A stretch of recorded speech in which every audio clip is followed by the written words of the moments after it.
The average VP of sales only lasts 17 months in the role. And when you hire a VP of sales can be a multi-million dollar mistake for your company. So in this video, I'm going to answer the question, when should you hire a VP of sales? Let's dive right in. I want to kick off this video with 3 principles that I really want you to understand that lay the groundwork of when you should hire a VP of sales. The first principle is going to be revenue and team readiness. The reality is a VP of sales is going to be a lot more successful when you have solid revenue already, which shows product market fit and some momentum, as well as a sales team in place that's already going through the motions and generating new business. If you hire a VP of sales before all of that, it can be very difficult for them to be able to effectively build out the sales process because they're focused on building a sales process from scratch, bringing in new people, everything's brand new, working on messaging. We don't know what works, what doesn't work. We're doing experiments. Like, this is a crazy amount of things that you're expecting from a VP of sales. And typically it's hard to find that one person, or near impossible to find that one person who can do it all. In fact, those people typically start companies. The next thing I want you to really understand is the importance of the background and the skills of the VP of sales that you bring on. Of course, you're going to interview a lot of candidates here, but you're going to find that every single one of them has a different approach, a different thought process when it comes to really getting sales to work. So how do you make sense of all of this noise? The reality is you have no idea what their background is. They could have been a VP of sales at a company that had way more resources than you do to enable that sales team to be effective. You also could be interviewing somebody who was the VP of sales, but really just a glorified sales manager. So if you're hiring a VP of sales, you want to make sure that their background is aligned. What I typically tell people to do is interview, assess, and then bring on a VP of sales that's experience matches what you need to do today. So for example, if you're going from 1 million in ARR to 5 million in ARR, hire a VP of sales who have done that jump. If they have taken a company from 1 million in ARR to 5 million in ARR, that's good. Now, another level to this is take into account the type of sales you do, your product, your service, what exactly makes you unique, who do you sell to, and try to find somebody who has experience in as many of those as possible. The final principle I want you to really understand, knowing the expected impact of that VP of sales. The reality is, as a company matures, the needs from that VP of sales is going to change.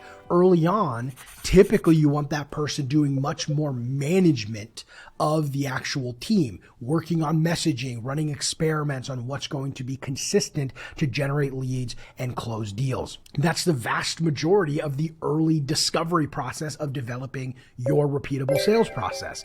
In fact, it's that reason that I typically recommend people hire a sales manager before a VP of sales, because you end up paying a ton of money for somebody with experience that you're not sure if it even aligns with your organization to manage a couple of salespeople. You can do a lot more with a dedicated sales manager instead of a VP of sales. So take that into account.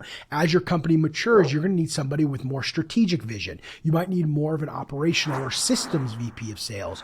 These types of things really matter as your company grows and develops. So take a look at where you are today and really think through who's the right person for today, not who's the right person for a year from now.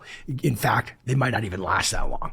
All right, so let's transition here to a couple of things to consider when hiring a VP of sales. The first one here is going to be to start early. The journey to find a quality VP of sales typically takes 6, 9, even 12 months in order to find the right candidate. We have had plenty of clients where they start looking for a VP of sales and it's taken them over a year to find the appropriate candidate. Now, that's totally fine. You should take your time, but be prepared to take your time, and you should start looking for the right candidate well before you need them. If you find someone early who's fantastic, that's okay. You might not bring them on immediately right then and there, but you'll keep evaluating other candidates. And if you don't find anyone else, by the time you get to the point where you're ready to hire, you can go back to that person and bring them on.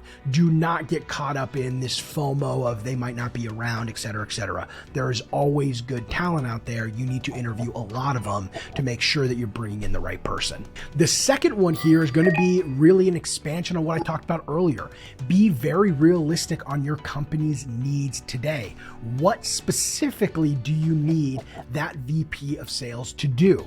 Do you need them to experiment with messaging and figure out what works, what doesn't work? Do you need them to evaluate and hire salespeople? Do you want them more focused on managing and coaching? Or do you need them for more strategic vision and support in that way?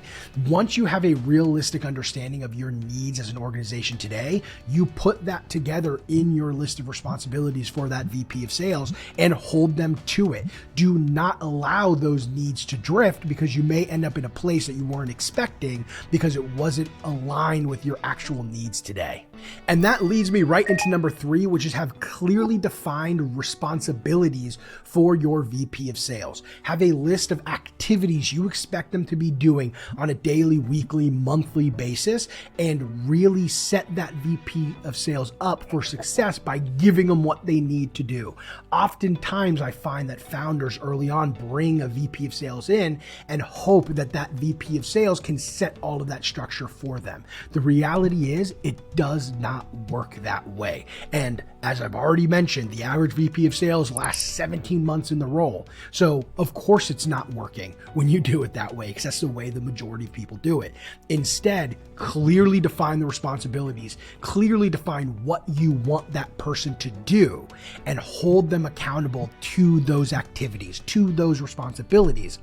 And what you're going to find is you're going to find a much cleaner representation of if that person's the right fit or not, because it shouldn't take 6 months to determine that this specific VP of sales isn't the right fit for your organization. You should be able to do that in 3, but if you don't have clear responsibilities and expectations, then you're not going to be able to make those decisions early, which means you're going to waste a lot of time, a lot of actual money, and also a lot of opportunity cost revenue by playing around and hoping that they figure it out. And listen, at the end of the day, follow your gut. If you don't feel like this is the right person, but it sounds like they might be, don't hire them. Follow your gut. You need to find somebody who checks all of your boxes and also you're excited to work with because you like them as a person. If you could do all of that, you will hire the right VP of sales and have a long, successful working relationship.